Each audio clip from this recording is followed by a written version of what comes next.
이틀이 지남에 예수께서 거기를 떠나 갈릴리로 가시며 친히 증언하시기를 선지자가 고향에서는 높임을 받지 못한다 하시고 갈릴리에 이르심에 갈릴리인들이 그를 영접하니 이는 자기들도 명절에 갔다가 예수께서 명절 중 예루살렘에서 하신 모든 일을 보았음이더라. 예수께서 다시 갈릴리 가나에 이르시니 전에 물로 포도주를 만드신 곳이라.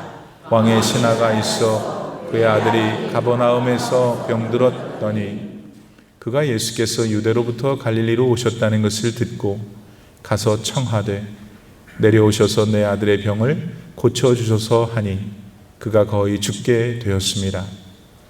예수께서 이르시되 너희는 표적과 기사를 보지 못하면 도무지 믿지 아니하리라.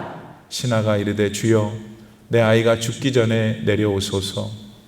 예수께서 이르시되 가라 네 아들이 살아있다 하시니 그 사람이 예수께서 하신 말씀을 믿고 가더니 내려가는 길에서 그 종들이 오다가 만나서 아이가 살아있다 하거늘 그 낫기 시작한 때를 물은즉 어제 7시에 열기가 떨어졌나이다 하는지라.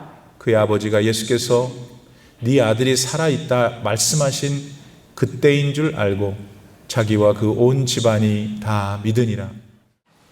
할렐루야. 여러분 우물가의 여인이라고 들어보셨죠?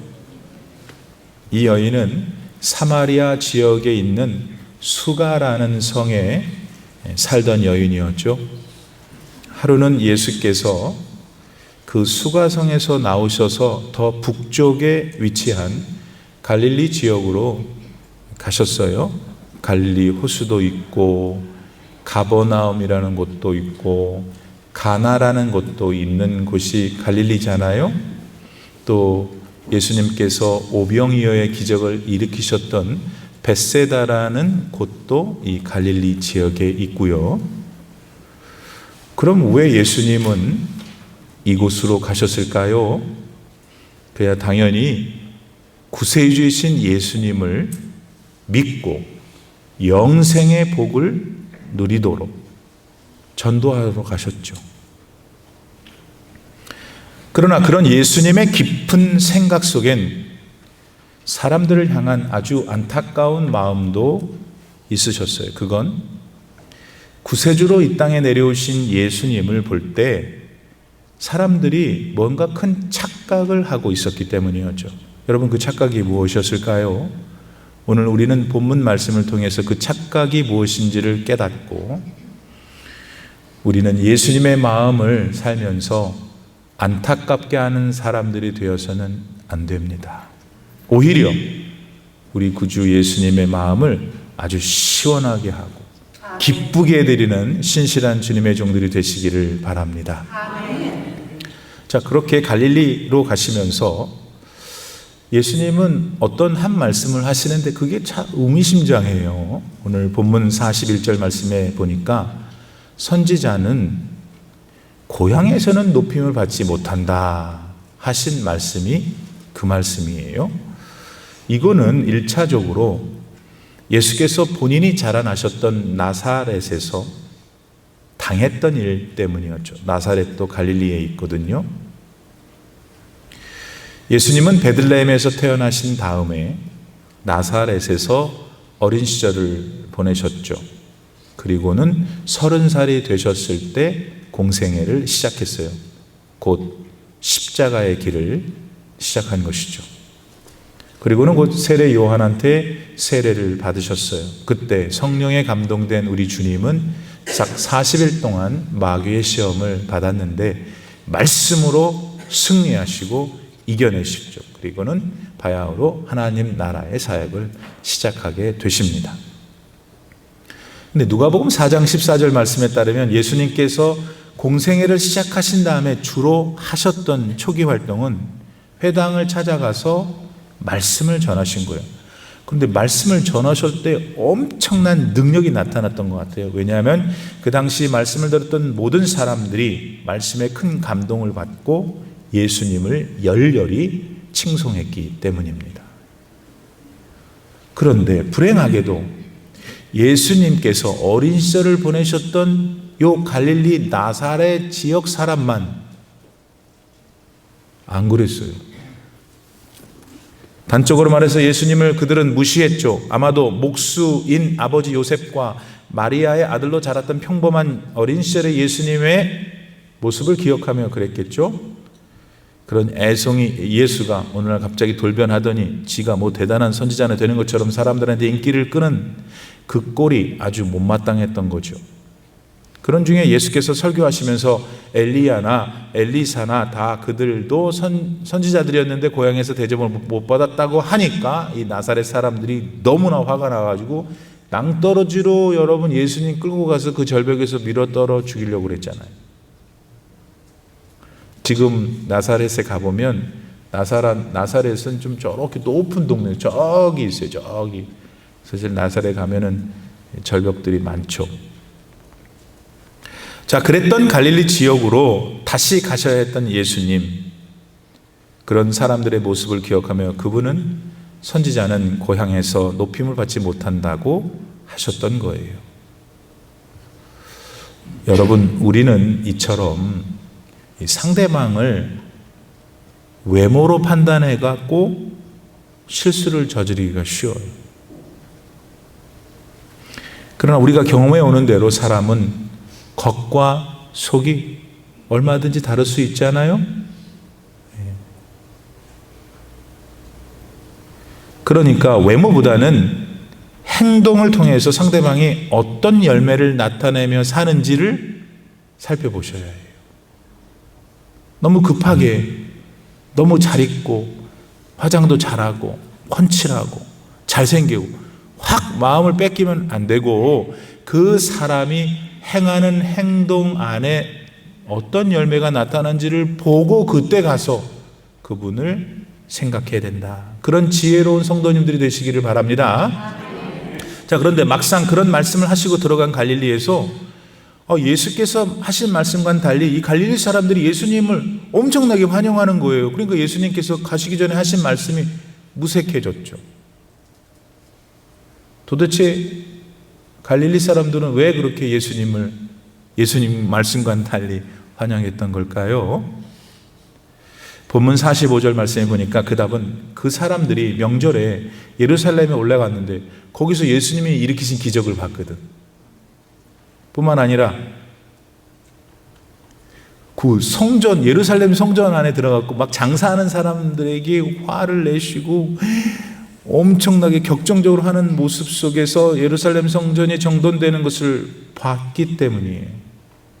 사실 그 무시무시한 유대 종교 지도자들이 득실득실했던 예루살렘 성전 한복판에서 도대체 자기 같은 사람들은 상상도 못할 일을 예수님께서 하셨거든요.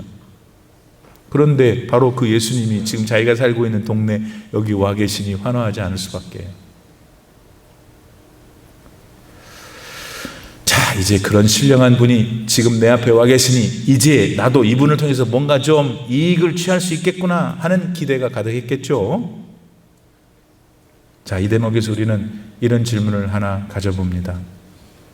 이렇게 당신을 기대하고 바라보고 있던 당시 갈릴리 사람들을 향하여 예수님은 정작 어떻게 생각하고 계셨을까요? 한편 그런 갈릴리 사람들의 환호 속에 예수님은 가나라고 하는 동네로 이동하셨어요. 기억하시는 대로 예전에 혼인잔치가 열렸고 그곳에서 물을 포도주로 변화시킨 바로 그 동네 가나로 가신 거죠. 근데 그곳에서 예수님은 왕의 신하라고 하는 한 사람을 만나게 되셔요. 그 신하는 죽어가고 있는 자기 아들을 좀 살려달라고 저 25마일 떨어진 가버나움에서 이곳 가나까지 예수님을 찾아왔어요. 당시 갈릴리 지역은 헤롯 안티파스라고 하는 사람이 다스렸는데 이 사람 엄청나게 힘이 셌어요. 당시 그곳을 지배하고 있던 로마의 정치인들과 줄이 다 있었거든요. 따라서 이 사람의 헤롯 안티파스의 신하라면 이 사람도 만만치 않게 힘이 셌겠죠. 자, 그런데 그런 왕의 신하가 지금 뭐가 답답했는지 목수에 알려진 허름하고 볼품없어 보일 것이 틀림없었던 예수님께 찾아와서 간곡한 청을 올릴까요? 아들 때문이지.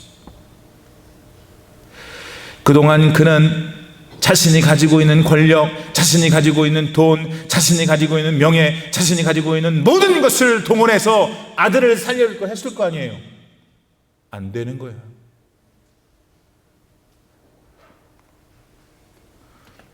자신의 아들이 죽고 사는 생명의 문제에는 아무리 많은 돈을 써도, 아무리 많은 권세를 부려도 안 된다는 걸 알았기 때문에 지금 예수님께 와 있었어요. 그는 들었죠. 예수라는 분이 놀라운 기적을 일으키시는 분이라는 것을. 그래서 그는 마지막 희망으로 가나에 계신 예수님께 찾아왔던 것입니다. 그런데 그런 그에게 예수님께서 대답하신 것이 조금 제가 생각하기에는 생뚱맞아요. 어떻게 대답하셨기에 그렇죠? 48절 말씀을 다시 읽어드립니다. 예수께서 이르시되, 고쳐달라고 하니까 예수께서 이르시되, 너희는 표적과 기사를 보지 못하면 도무지 믿지 아니하는지라. 생뚱맞지 않아요? 우리 생각에는 아들이 죽게 됐으니 좀 고쳐주세요 했으니까 그것에 대해서 된다 안 된다 하면 될 것 같습니다. 근데 예수님은 신하의 청을 듣자마자 표적과 기사를 언급하시면서 사람들의 믿음에 대해 지적하셨어요. 48절 말씀을 자세히 보면 너는이 아니라 너희는 이라고 복수를 사용하지 않습니까? 묻는 것, 자기 아들 고쳐달라는 사람 한 사람인데 그에게 대답하실 때 너희는 이라고 말씀하시는 것, 이거는 당시 그 사람뿐만 아니라 많은 사람들이 믿음에 대해 크게 착각하고 있다고 말씀하고 싶으셨던 것이죠. 여러분, 그동안 사람들은 예수님이 일으키셨던 기적들을 보고 환호했습니다. 실제로 예수님이 일으키셨던 기적들은 정말 입을 막을 수 없을 정도로 경탄스러운 것이었죠. 하지만 예수님은 그런 기적들을 통해서, 그런 기적들 자체가 아니라 그 기적들을 일으키시는 구세주 예수님을 보고 따르기를 원했어요. 근데 사람들은 실제로 어떻게 행동했죠? 그들은 예수님이 일으키신 기적에 환호했지, 정작 그 기적을 일으키신 예수님 당신에 대해서는 관심 없었어요. 그럴 수 있어요, 여러분? 답해 보세요. 따라서 그들의 눈에 기적이 보이지 않으면 예수님께 냉정히 등을 돌릴 것이 너무 자명한 일이었죠. 오늘 여러분들 가운데 누구처럼 아들을 잘해주고 딸을 잘해주고 자기 몸이 낫고 돈이 많아지고 문제가 해결되는 것을 위해서 여기에 나와 계신 분들이라면 오늘 말씀을 잘 들으셔야 됩니다. 그래서 그랬을까요? 그 왕의 신하는 예수님께서 이런 말씀을 주시는데도 계속 자기 아들만 고쳐달라고 하는 거예요. 자기 아들이 죽기 전에 어서 내려가셔서 고쳐주세요만 해. 근데 여러분, 그의 말을 깊이 생각해 보면은 아이가 죽어버리면은 예수님께서 내려가셔도 소용없다는 거 아니에요? 죽기 전에 가야 되니까. 그러니까 이 사람은 예수님이 병을 고칠 수는 있는 분인데 아들의 생명을 좌지우지하는 분이라는 걸 몰랐어요.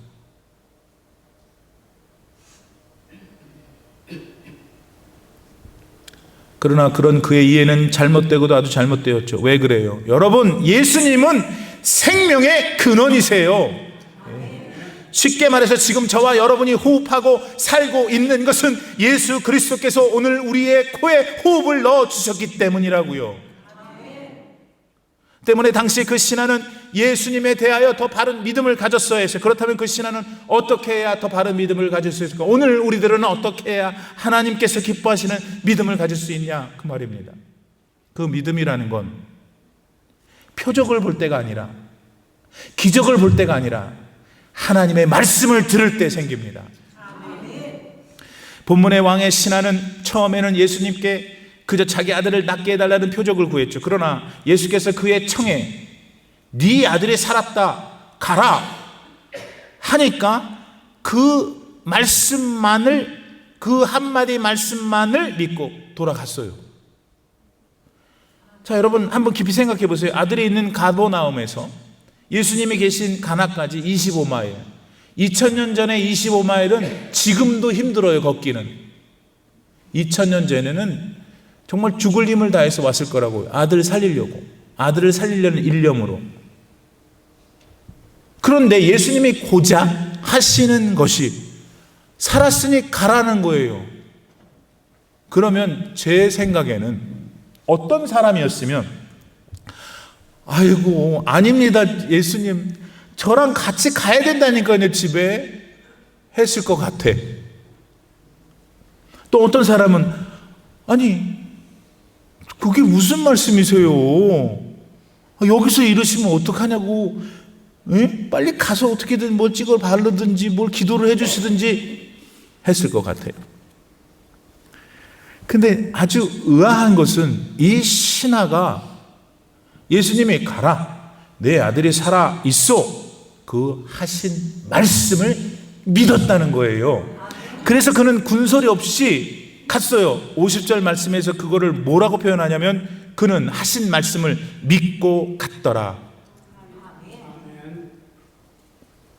사랑하는 여러분, 자, 그렇게 한 결과 어떤 일이 그 신하와 아들에게 일어났어요?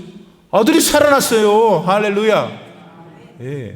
더 신비한 것은 본문 53절에 보면은 예수님이 네 아들이 살아있다, 가라 한 바로 그 순간 가버나움 25마일 떨어진 그 곳에 한 번도 예수님이 본 적도 없는 그 아들이 낫다는 거예요. 여러분, 저와 여러분의 구주 되시는 유일한 신이신 예수님은 이처럼 전능하신 하나님이세요. 자, 그런데 여기서 우리가 한 가지 분명히 해둬야 될 것이 있어요. 그거는 그 왕의 신하의 아들이 완쾌된 거는 그 신하가 예수 그리스도의 말씀을 믿고 나아갈 때, 그때였어요. 여러분, 사람들은 그런데 흔히 내가 그런 신비한 기적을 보면 믿을게 해요. 그리고 그런 종류의 신비한 기적들이 있어야 믿음이 바르게 생기는 줄 착각해요. 그러나 여러분, 여러분의 경험을 한번 되돌아보세요. 여러분의 직접적인 경험, 여러분들은 기적을 경험하면 반드시 거기에 상응하는 믿음을 갖게 되었던 건가요? 여러분이? 아닐까요? 꼭 그렇지만은 않았을 거예요. 이유는 사람들이 기적이나 표적을 볼 때 언제나 예수님을 향한 믿음을 갖게 되는 것은 아니기 때문이에요. 쉽게 말해서 병에서 치료를 받았어요, 어떤 사람이. 근데 언제나 그 일로 인해서 예수님을 향한 믿음을 갖는 것은 아니라는 말이죠. 이걸 여러분, 우리는 우리 주변에서 너무나 쉽게 발견해요. 자, 예수께서 오늘 본문의 배경이 된 가나에 오시기 전에 사마리아 수가성에 머무르셨다고 아까 말씀드렸어요. 거기서 예수님은 수가성 여인, 그러니까 5번이나 결혼한 적이 있던 우물가 여인을 만났고 그녀는 거기서 회심을 하죠. 근데 여러분 한번 기억해 보세요. 예수님이 그 수가성 여인한테 무슨 특별한 기적을 나타내 보이셨나요? 아니. 예수님이 하신 일은 그녀를 만나 그녀에게 위로를 주시고 교훈하셨어요. 절대로 그곳에서 예수님은 무슨 드라마틱한 기적을 일으키신 적이 없으세요. 그런데 그 여인이 변화됐어요. 예수님에 대한 온전한 믿음을 갖게 되었단 말입니다. 예수님의 말씀에. 어디 그뿐입니까? 그녀는 예수님이 시키지도 않았는데 스스로 수가성 안에 들어가고 그동안 꼴도 보기 싫어해서 그래서 12시에 자기 혼자 물기로 나간 거 아니에요. 근데 그 성에 들어가고 많은 사람들한테 가서 예수님이 구세주라고 전도했어요. 어떻게 그녀는 그렇게 되었을까? 예수께서 그녀에게 들려주신 은혜로운 말씀을 들었고 그 과정에서 그녀는 믿음이 생겼던 것입니다. 이런 점에서 누가복음 7장에 나오는 백부장도 그런 아주 좋은 예가 되죠. 가버나움에 살던 백부장이라는 사람이 있었어요. 그에겐 병든 종이 있었죠. 백부장이 자기 어떤 사람들을 시켜서 예수님께 보내요. 자기 집에 병든 종을 고쳐달라고. 예수님이 들어보니까 그 백부장이 너무 착한 사람이래, 좋은 사람이래. 그래, 가자. 그 백부장의 집에 거의 이르렀을 때 백부장이 다시 사람을 보내요. 예수님, 제가 예수님을 나가 배우는 곳에서 너무 할 수 없는 분입니다. 예수님은. 그러니 제 집에, 누추한 집에 들어오실 필요조차도 없으십니다. 그냥 말씀만으로 저의 종을 치료하소서. 그러니까 예수님이 그 행동에 뭐라고 답했냐면, 이스라엘 중에서 이러한 믿음을 보지 못하였구나. 백부장은 로마 사람이었거든. 그의 믿음이 말씀에 근거한 믿음이었기 때문에 예수님이 좋아하셨던 것이에요. 결국 집에 돌아가 보니 그 백부장의 종이 어떻게 됐어요? 나음을 입었더라.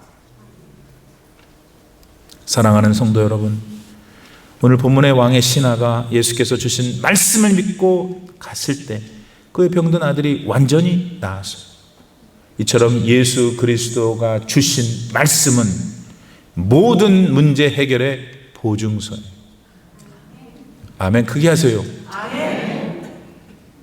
오늘 성도 여러분들이 무슨 어려움을 안고 계신가요? 그의 모든 말씀을 살펴 읽고 마음으로 그 말씀을 믿으세요. 그러면 모든 문제가 하나님 안에서 해결될 줄 믿습니다. 기억하시죠? 예수님은 오병이어를 말씀으로 일으키셨어요. 갈릴리 바다 위에 부는 그 무서운 폭풍우를 말씀으로 잔잔케 했어요. 어디 그뿐이에요? 죽었던 나사로를 어떻게 하셨어요? 그 무덤에 서가지고 나사로야 나오너라 했더니 죽었던 나사로가 걸어 나왔잖아요. 그때 나사로만 불러서 다행이지, 그냥 예수님이 나와라 그러면 거기 있는 사람 다 나올 뻔했잖아요.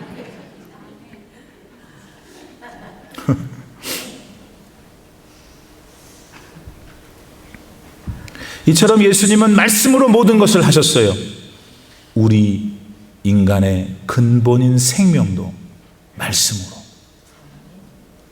오늘 왕의 신하 아들 죽고 사는 생명의 문제 일으키셨잖아요. 그러므로 오늘 우리는 무엇을 하며 살아야 할까요? 우선 말씀이 육신이 되어 오신 예수님을 조금도 의심 없이 믿고 경외해야 해요. 믿는 건 잘해. 믿는 건 믿습니다. 경외는 하나도 안 해. 그러니까 예수님이 생각할 때 얘는 나를 믿는다는데 경외는 하나도 안 하면 믿겠어요? 목사님은 사랑합니다. 앞에서만 하고는 교회도 안 나와.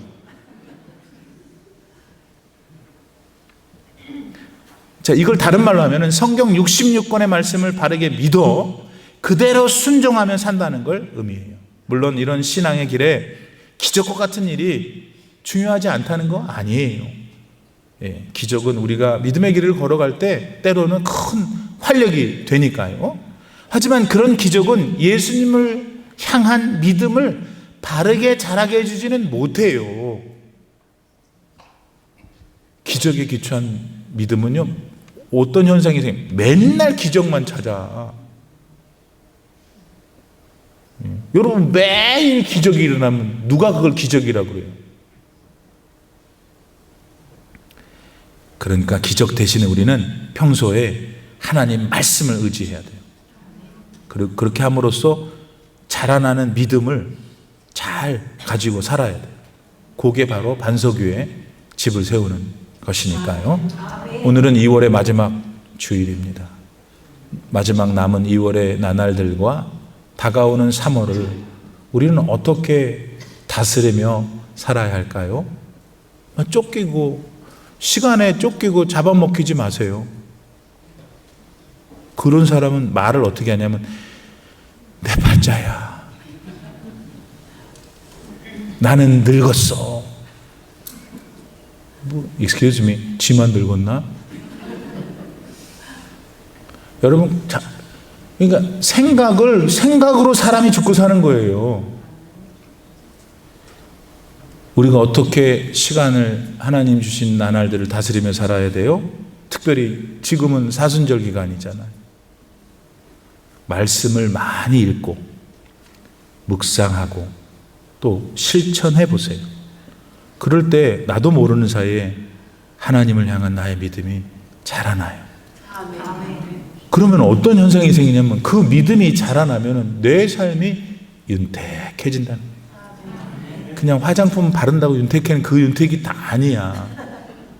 윤택은 우리 영혼과 온 존재가 항상 즐거운 거야.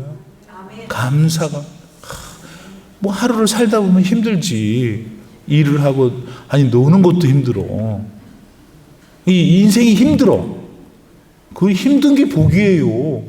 그런데 그 다음날 다 일어났을 때, 아니 그날 밤에 내일을 소망하며 참도 하나님께 감사하고 기뻐하는, 그게 윤택한 삶이에요. 아니 돈이 많으면 뭐해 지금 이 나이에. 아멘도 돈 얘기만 하면 아멘이 안 나와요. 사랑하는 여러분, 돈도 다 중요하지만 지금 여러분 연령에 돈보다 중요한 것이 있잖아요. 내 마음의 평안과 감사와 죽음에 대한 두려움이 없고 오를 테면 오는 거지, 난 간다, 이런 확신과 소망, 이게 윤택한 삶인데 말씀을 의지해야 된다 이거예요. 말씀은 예수님이시니까. 그런 삶을 살아 남은 2월, 다가오는 3월이 윤택한 삶이 되시기를 축복합니다. 기도합시다. 하나님, 왕의 신하의 아들이 아팠고 찾아왔고 예수님과 대화를 나눴습니다. 그 사건 속에서 우리는 예수님의 마음을 헤아립니다. 말씀에 근거한 믿음을 원하시는 주님이시구나. 나도 그런 믿음을 갖게 도와주십시오.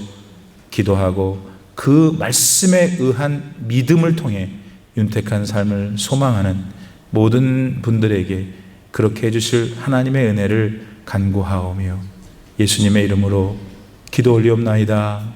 아멘.